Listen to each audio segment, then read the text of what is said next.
Bonjour à tous, bienvenue dans cette nouvelle vidéo de My Hand Belongs to Oscar. Lui, c'est Olivier Michel. Et lui, c'est Romain Villet. On est parti pour la première vidéo d'une série intitulée Les Triolets d'OP. OP, c'est comme ça que ses amis appelaient Oscar Peterson, en l'appelant par ses initiales. Et on a jugé qu'il était bon de faire une série de vidéos sur l'usage fréquent et divers qu'il fait des triolets. Il les emploie en chromatisme, en salade, en marinière, bref, non, en arpège, avec des doubles notes. Il y a beaucoup de choses à dire sur l'usage particulier que fait Peterson des triolets. Et donc, c'est pour ça que cette vidéo est la première d'une série. Ça a l'air cool. On va se faire un petit point juste avant sur déjà l'avancement de la chaîne, etc. Ouais, on va se faire ce petit point, effectivement. On est assez content et on vous remercie chaleureusement. Ouais, merci à tous. Parce que au début, quand on s'est lancé dans cette idée, j'avais bien un copain qui m'avait dit une chaîne sur les techniques de piano d'Oscar Peterson, c'est la chaîne de mes rêves. Je pensais qu'il était seul. Alors, jugé par les premières statistiques qu'on a eues, il semblerait qu'il n'y ait pas que notre famille et nos copains qui nous regardent. Ça nous fait super plaisir. Évidemment, on a envie que la chaîne se développe. On ne vous le dit pas à chaque fois, on essaye d'être moins lourd que d'autres, pas sûr qu'on y arrive, mais bon. Non, on n'y arrivera pas, ça, c'est mort. Néanmoins, ce coup-là, on va quand même vous le dire, vous connaissez le succès de ces chaînes. N'hésitez pas à partager, à aimer, à vous abonner, à commenter, à ébruiter l'existence de cette chaîne. Nous, ça nous encourage.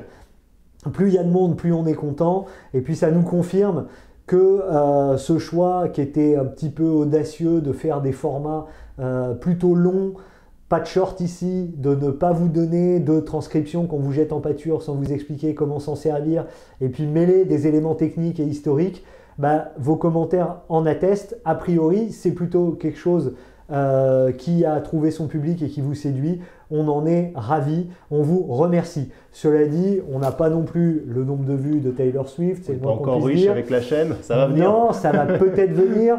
On n'en est pas là. C'est pas une consécration, c'est des encouragements. Encouragements à améliorer tout ça. D'un point de vue technique, il y a encore quelques petites bricoles. On m'a dit que le clavier du piano n'était pas droit dans la précédente. On vient de se faire livrer un pied. Tout ça va s'arranger, le son va s'améliorer, on tâtonne, la chaîne est en train de se construire en même temps que son audience croît. N'hésitez pas à nous dire dans les commentaires si vous voulez des choses en particulier, des choses qui pourraient être améliorées. On n'est pas susceptible, on aime bien le savoir. Sur Peterson quand même aussi, ou sur la technique. Mais Exactement. Et précisément sur le fond, ce qu'on s'est dit aussi, c'est que puisqu'on a choisi de faire ces vidéos à deux, d'abord on voudrait qu'il y ait un peu plus d'interaction entre nous deux. Lui c'est Olivier, moi c'est Romain, on interagit, on est super content, à la fois dans la conversation et puis musicalement, essayer de faire qu'Olive soit plus souvent à la contrebasse. Et puis il y a quelque chose qui me semblait important, c'est qu'on voudrait garder ce ton de spontanéité, et pour autant faire que le propos soit aussi structuré que possible.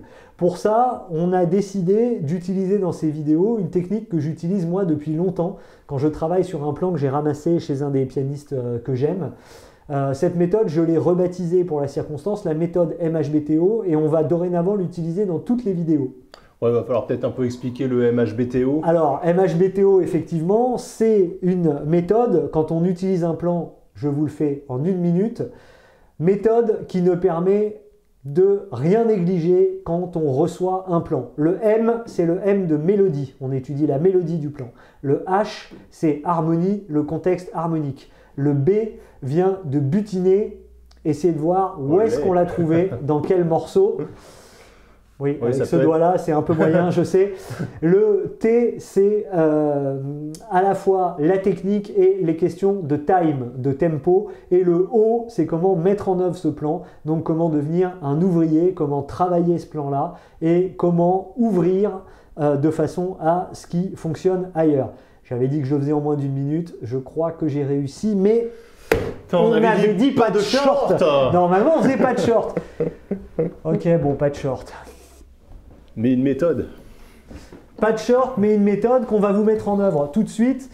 Peut-être en faisant un premier point pour vous expliquer l'importance des triolets dans le jazz et dans la musique ternaire en général. Quand on dit jazz, on a du mal à pas dire le général. Il y avait un spectacle de Jacques Gamblin qui s'appelait « Ce que le jazz fait à ma jambe ». Ben moi, je vous parle des rapports des triolets avec le jazz en général. Le jazz est parfois qualifié de musique ternaire, précisément pour cette relation privilégiée qu'il y a avec les triolets. C'est peut-être important de le dire pour les musiciens classiques qui nous regarderaient et qui auraient envie de faire le grand saut vers la musique à 2 Z. Le swing et cette dimension ternaire a beaucoup à voir avec le triolet. Pour ça, on va reprendre vos cours de solfège. Vous savez qu'une noire peut se couper en 2 croches. On va vous jouer 3 exemples qui vont vous permettre de comprendre ce qu'est cette musique ternaire. Je déclenche mon métronome et voici le premier. Tout simplement, le métronome est sur 2 et 4 comme c'est le cas le plus souvent quand on travaille du jazz. Mais pour que vous ayez bien les noirs, Olive va vous jouer des noirs à la contre. Et moi, je vais vous découper ces noirs en 2 croches. 1, 2, 3, 4.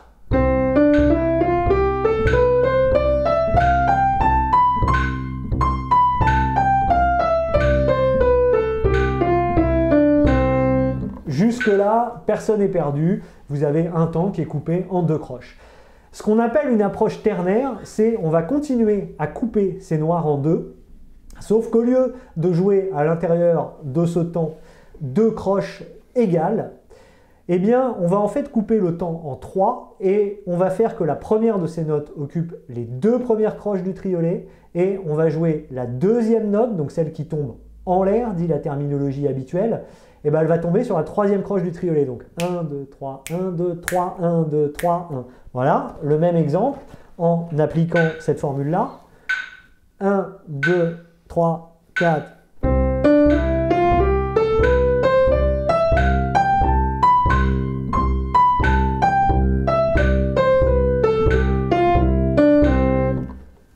Et là, ça commence à swinguer. Je vous rappelle ce que disait Ellington, « It don't mean a thing if it ain't got that swing ». Le début du swing, le b.a.-ba du swing, c'est vraiment ça. C'est arriver à non seulement jouer cette croche ternaire, mais vous avez vu que je l'accentue. Cette accentuation, elle marche bien. Là, on est à un tempo relativement lent. En fait, quand on accélère, on ne garde plus que cette idée d'accentuer la croche en l'air. Et historiquement d'ailleurs, plus le temps est passé, plus on a un peu négligé ce triolet, mais qui est toujours derrière là, un peu comme s'il était caché, si c'était une espèce de force tutélaire qui était derrière toute idée de swing.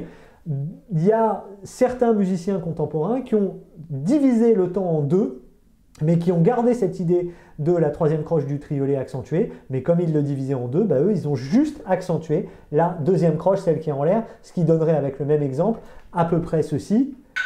1, 2, 3, 4.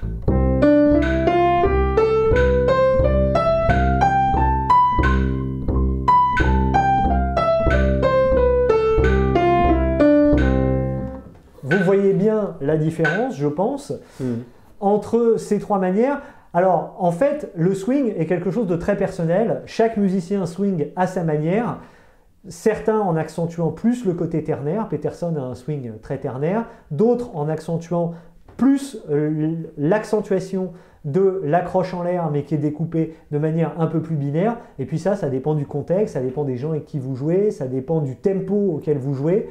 Donc, c'est vraiment à vous de trouver quelque chose. En tout cas, vous voyez qu'il y a toujours derrière cette idée d'un découpage ternaire et d'une accentuation de l'accroche en l'air qui tire un petit peu vers la 3e croche du triolet. Ouais, et du reste, ce triolet-là, du coup, évidemment, il est utilisé par plein de jazzman. Il n'y a pas que Peterson qui utilise le triolet. Alors, non seulement il n'y a pas que Peterson qui utilise ce triolet, mais même pire que ça, je vais même vous faire une confidence qui va vous sembler bizarre dans le contexte, mais là, on en est encore à récapituler cette histoire de l'importance du triolet par rapport au jazz en général. En fait, Peterson utilise même moins de triolets que d'autres. Pour ça, on va vous jouer 2 fois les 3 premières mesures de Donnelly et puis après on va vous expliquer la différence qu'il y a entre les deux. Alors, je remets mon métronome de Donnelly, thème composé par Charlie Parker, dans lequel on a ce qu'on pourrait appeler des triolets d'ornementation, c'est-à-dire un endroit où à l'intérieur d'un temps vous avez 3 notes. Il y a 2 occurrences dans les 3 premières mesures. On vous les joue en jouant vraiment des triolets. Comme ça, vous verrez à quoi ça ressemble. 1, 2, 3, 4.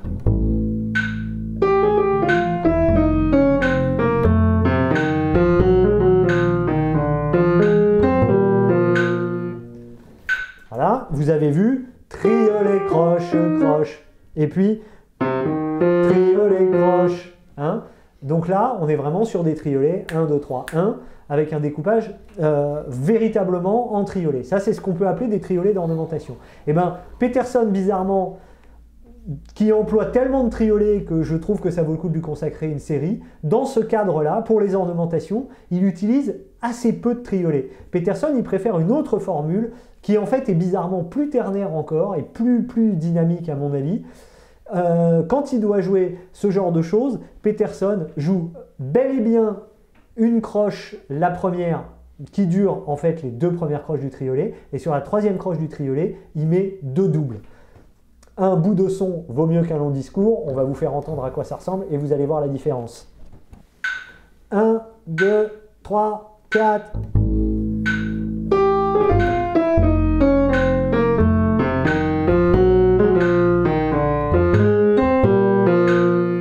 Voilà, vous avez vu que là où ceux qui utilisent vraiment le triolet d'ornementation font, Peterson fait, hein, et pareil,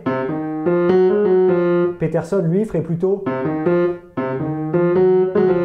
hein. Donc il y a toujours 3 notes à l'intérieur du temps, mais elles ne sont pas placées pareil, et Peterson utilise assez rarement les triolets en tant que tels.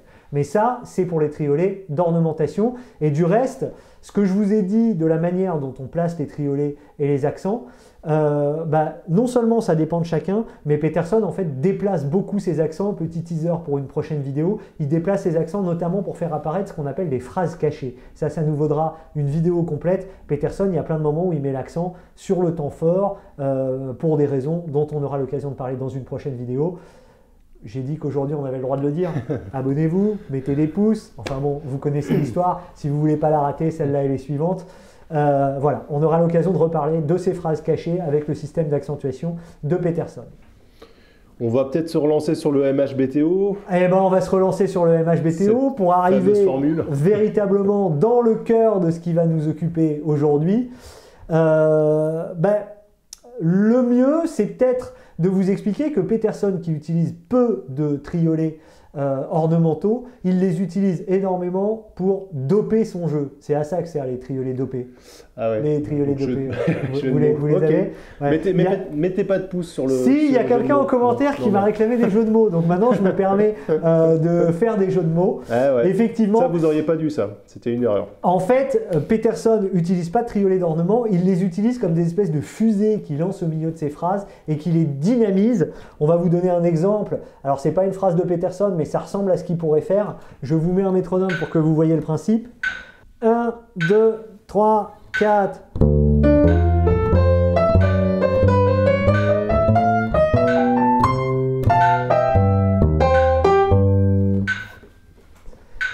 Vous voyez alors que là, Peterson, au milieu d'un débit en croche, a subitement 2, et souvent beaucoup plus, souvent il utilise de longues phrases en triolet, qui donnent une espèce de coup de fouet, un coup d'accélérateur. C'est un peu comme s'il injectait de la vitamine. C'est pour ça que je dis que c'est quasiment du dopage. Entre parenthèses, Peterson est un des jazzmen de sa génération qui ne s'est jamais drogué. Il n'a jamais eu de problème avec l'alcool. Bref, c'est un type absolument sinistre, à en croire certains. Moi, c'est pas du tout mon avis. Mais bon, bref, le seul petit péché qu'il avait, c'était sa carrure en témoigne, qu'il mangeait un peu trop. Bon, ça arrive à des gens très bien. Voilà, tout ça pour vous dire que donc il fait ça. Là, ça vous a pas forcément frappé parce qu'on était en tempo lent, mais si on vous rejoue à peu près la même phrase au tempo plus rapide, 1, 2, et 1, 2, 3, 4.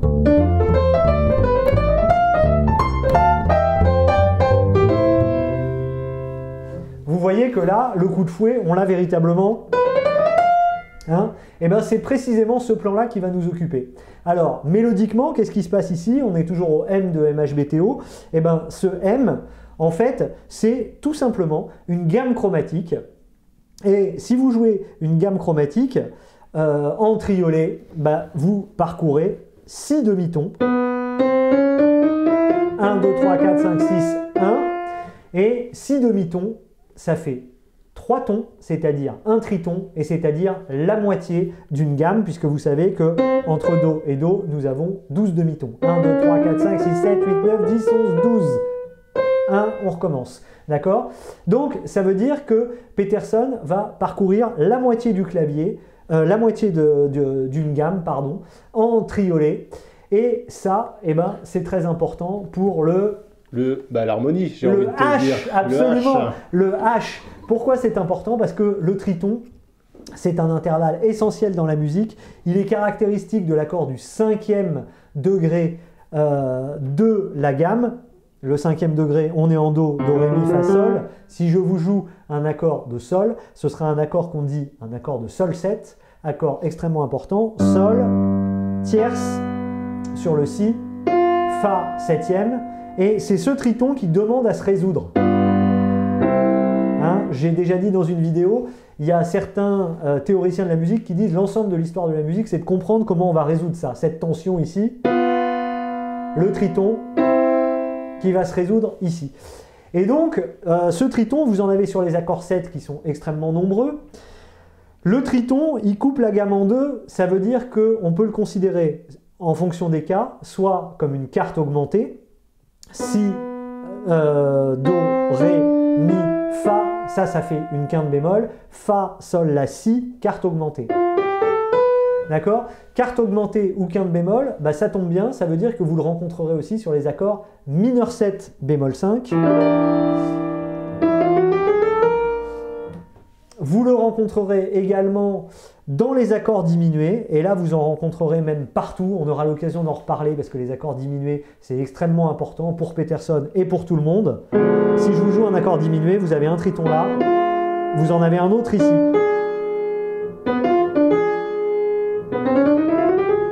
Voilà. On en a aussi dans la gamme mineure mélodique où là vous en avez carrément deux. Non seulement vous en avez un entre le 4e et le 7e degré comme sur la gamme majeure, mais vous en avez un aussi entre le 3e et le 6e degré. Je vous joue une gamme de Do mineur mélodique. Entre le Mi bémol et le La, vous avez à nouveau cet intervalle de triton. Vous voyez donc que harmoniquement, on rencontre ce triton dans des gammes et dans des accords qui pullulent, et ceci vous explique pourquoi Peterson l'emploie absolument partout. Et on arrive sur le B. Bah ouais, il en emploie absolument partout. C'est bien pour ça, butinage. J'aurais pu multiplier les exemples, on pourrait vous faire une vidéo d'1h30 en ne vous citant que des exemples de l'endroit où Peterson emploie ce plan. Il l'emploie absolument partout. Il y a un endroit où c'est très caractéristique et où il l'emploie à une fréquence très rapprochée, c'est dans sa célèbre version en piano solo de Perdido, version vers laquelle on vous renverra en description, et peut-être même, si vous êtes sage, avec une partition pour ceux d'entre vous qui aiment regarder et avoir un support écrit pour comprendre ce qui se passe. Ça serait un chouette cadeau, ça. Enfin, je dis peut-être à Noël, peut-être à Noël. Là, on est en train de vous parler d'un truc entre nous. On a dit connivence et interaction. On vous dit rien, mais sachez-le, à Noël, il y aura des PDF avec l'ensemble des partitions qui ont été jouées depuis le début de cette vidéo et qui seront jouées jusque-là. Perdido, c'est ce thème de Charlie Parker, de Juan Tizol, pardon, popularisé par Duke Ellington, que vous connaissez sans doute. Le pont de Perdido, c'est le pont de ce qu'on appelle une anatole, c'est-à-dire un enchaînement de 4 tonalités sur lesquelles on joue des accords 7 pendant 2 mesures, 4 x 2, 8. En l'occurrence, on est en Si bémol, on le fait, on prend le 3e degré de la tonalité d'origine, Ré, donc on va jouer 2 mesures de Ré 7, 2 mesures de Sol 7, 2 mesures de Do 7 et 2 mesures de Fa 7. Eh bien, dans la version de Perdido de Peterson dont je vous parle dans le cadre de ce B comme butinage, figurez-vous que Peterson, sur les 2 premiers passages du pont, utilise 3 fois le plan en question. Une fois en Sol, où il fait quelque chose qui ressemble à ça. Une fois en Do. Une fois en Fa. Voilà, il le fait 3 fois. Vous allez me dire, il ne le fait pas sur le Ré 7 ? il pourrait le faire sur le reset. Sur le reset, il joue, petit teaser pour une prochaine vidéo, un autre plan en triolet qui va nous occuper. Sur le reset, au début du pont, il joue ça. Plan que les plus fans de Petersonien auront évidemment reconnu, qui fait entendre la 9e et la 11e dièse. C'est une super structure, ça nous vaudra une des vidéos de la série sur les triolets dopés, mais c'est pas celle du jour, je ne fais que teaser, mettez des pouces, abonnez-vous. Je t'ai déjà dit ça, non? Je crois que ça fait 3 fois dans la vidéo. Du coup, c'est pour ça qu'on va peut-être passer au tempo. On passe au tempo. Le tempo, deux triolets, ça va nous faire 2 noirs évidemment. Vous remarquez que dans tous les exemples que j'ai joués, Peterson attaque son triolet sur le temps, mais le fait précéder par une croche en l'air qui est jouée un demi-ton avant l'endroit, avant la tierce qui débute le plan. Hein, si je vous le fais en sol, le plan ça va être Peterson, on est ici sur un accord de sol 7, il va faire 1 et 2 et 3 et 4. D'accord? Vous avez vu? Et 2 et 3 et 4. On est d'accord? Ça, c'est absolument systématique. À chaque fois que Peterson emploie ce plan du triton-là, il le fait précéder. Alors, si vous trouvez des contre-exemples, j'adore ça. J'adore être contredit, hein, donc n'hésitez pas à les mettre en commentaire, bien sûr. Mais de manière quasiment systématique, me souffle la prudence, il fait précéder ce plan par une croche en l'air qui est chromatiquement un demi-ton en dessous de la note sur laquelle il le démarre. En termes de technique, vous l'aurez compris, pour arriver à jouer ce plan, il faut savoir jouer des gammes chromatiques. Je ne vais pas m'étendre beaucoup sur la question, je vais juste vous dire que ici, la règle est simple. Pour arriver à jouer des gammes chromatiques, on évite de mettre des pouces sur les touches noires du clavier. On les met sous la vidéo. On les met sur... Oui, là je crois que ça fait 4 fois, ça va vraiment finir par être lourd. Les lourds. Et on les met également... et après, comme le but c'est que ces traits en triolet soient des fusées, que ce soit de la dynamite qu'on lance à la face du public pour le doper, le but est de limiter autant que faire se peut les passages du pouce. Donc on va faire systématiquement pouce 2-3, pouce 2-3-4. Après, là encore, il va y avoir des exceptions en fonction de ce qu'on va jouer après, en fonction du moment où on est, mais l'idée c'est quand même ça. Vous voyez qu'ici, pouce 2-3-4, pouce 2-3, pouce 2-3-4, pouce 2-3, si j'attaque sur mon dos. Bon, ça, il n'y a pas grand chose à en dire, on alterne pouce 2-3, pouce 2-3-4. C'était pour la technique et pour le time, il ne nous reste plus que la dernière séquence de cette méthode MHBTO. Le haut, par exemple. Le haut de Olive et le haut de œuvre, mettre en œuvre. Que faire comme exercice? Le premier exercice à faire, vous avez vu que c'est vraiment un motif qu'on peut employer très souvent, donc il me paraît essentiel de l'avoir dans les 12 tons. Donc c'est ce qu'on va faire ici, on va partir de Do7 et puis on va vous en faire un tour complet dans les 12 tons. Évidemment, vous pouvez le travailler main droite, main gauche, mains ensemble, on y va. 1, 2 et 1, 2, 3, 4 et Do7. Fa 7, Si bémol 7, Mi bémol 7, La bémol 7, Ré bémol 7, Sol bémol 7, Si 7, Mi 7, La 7, Ré 7, Sol 7,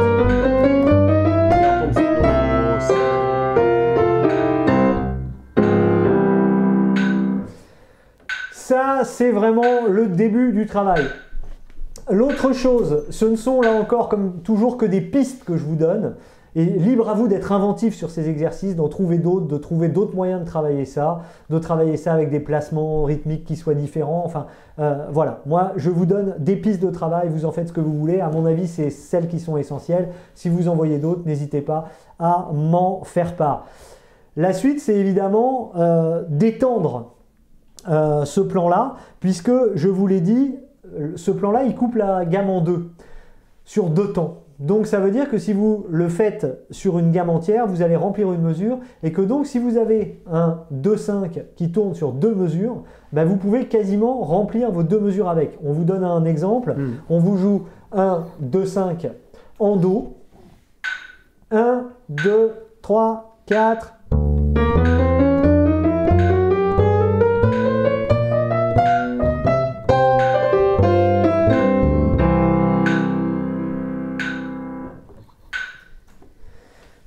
Ça marche très bien. Une autre idée assez simple que vous auriez peut-être eu tout seul, mais je vous la souffle et puis ça me permet vraiment d'insister sur ce haut qui est pour moi vraiment l'essentiel. Et c'est vraiment ce qui nous anime, comme vous le savez dans ces vidéos. C'est pas simplement de vous donner des plans de Peterson, c'est vraiment d'essayer de vous dire ce qu'en faire et essayer de vous guider pour vous les approprier. Là, on a traité de ce plan chromatique qu'en montant. On peut évidemment imaginer de faire la même chose en descendant. On allait de la tierce à la septième. On peut bien sûr aller de la septième à la tierce. Quelques petits exemples. On part de sol et on va faire 3 tonalités seulement. Ça suffit. 1, 2 et 1, 2, 3, 4.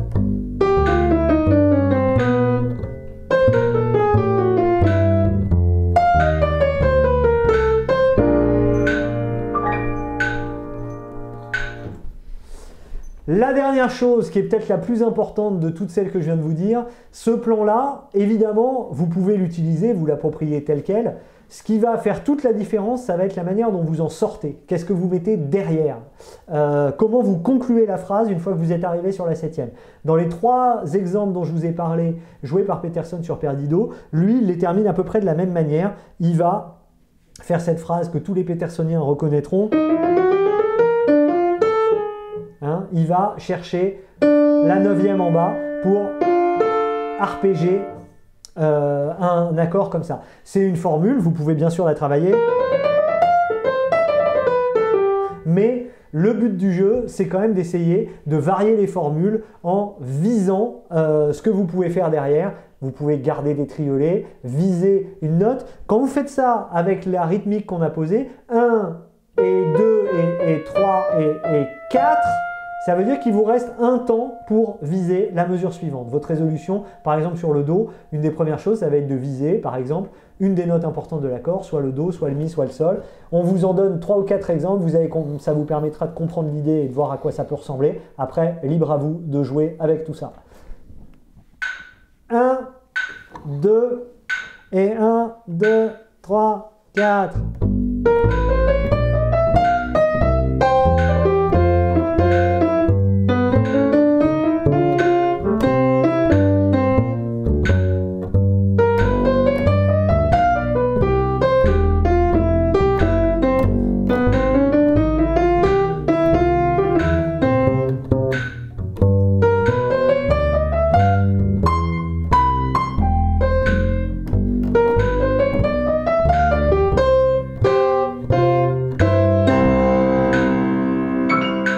Merci beaucoup, on espère que ça vous a plu.